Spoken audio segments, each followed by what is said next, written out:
దావీదు కూడా దేవుని వద్దకు వెళ్ళి ప్రార్థన చేసుకోవచ్చు.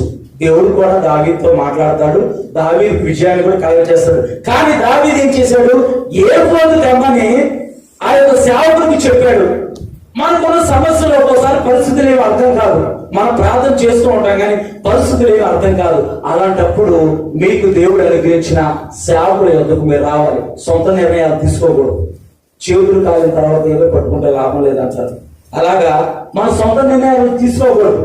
ఎందుకంటే దైవ సేవకుడు మనకు ఒక సేవకులను అనుగ్రహించాడు కనుక మన సేవకుల దగ్గరకు వచ్చి సేవకుడితో మన సమస్య చెప్పుకున్నప్పుడు సేవకుడు కూడా ప్రార్థిస్తాడు, నువ్వు కూడా ప్రార్థిస్తావు కనుక దేవుడు తప్పకుండా నీకున్న పరిస్థితి గురించి మాట్లాడతాడు. ఇక్కడ అదే జరుగుతుంది.